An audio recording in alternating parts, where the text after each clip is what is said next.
namanjalo isigodi ikwaZulu umholi isilo samabandla onke umgcibelo namhlanje sila eThekwini lokusiqale lapha eKing Dinuzulu sehla njalo ngoWest Street sehla sajika sesa ngase-ICC sihambe sithatha abahlonishwa size kuphi la eKingsmith yila sibizwe khona okandaba usibizeleni okandaba kuzokhulunywa indaba lesihlava yale cancer yalomdlavuza obizwa ngamagama okuthiwa i-GBV, gender based violence. Sizothi ke la indaba ye-GBV lesithatha serious as Ukhozi FM siney'nhlelo ey'ningi la esesithi ncipha bugebengu la esesize khona abantu la abathiwa befana ne-GBV zozwa bentalini umsakazo ukuthi khona imfundo umsweni yake ihambe ey'khuluma around izinto ze-GBV nabantu abahlukumezayo nabahlukunyezwayo. So kuyangijabulisa when something like this happens where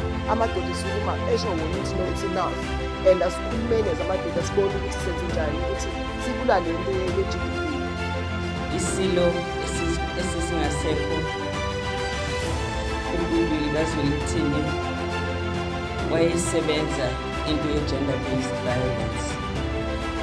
Siyajabula nathi ukuthi nawe ungene kulowo mkhokha, so asilahlekile, sinaye omunye umuntu ozoqhubeka nalo msebenzi. And therefore, as Ukhozi FM, we are launching GBV 365. Ngoba kufanele silwe every single day lento izihambe iphele.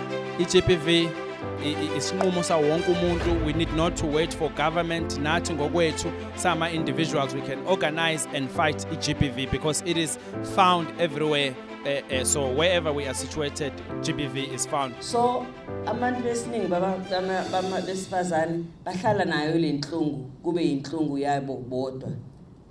Yikho nje abaningi babo begcina sebene mental health problem because of the pain they live with.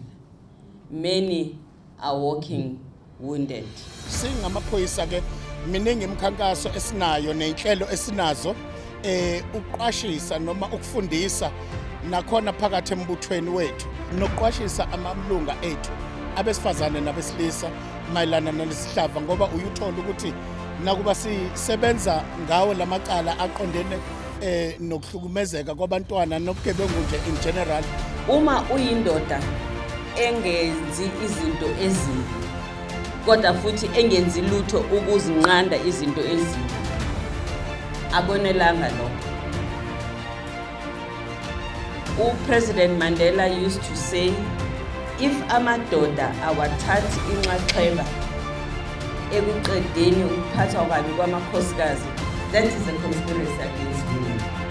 into nje awumongo eyinhliziyo ukuthi le mdlavuza ukuwo wonke umuntu okhona ngaphansi komthunzi welanga la eSouth Africa, la eKZN, lana kwaZulu.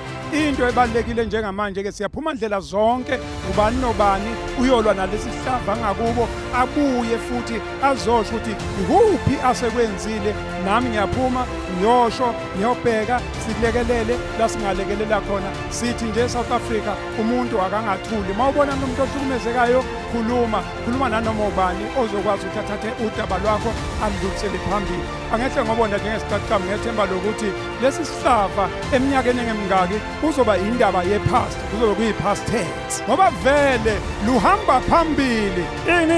Ukhozi FM.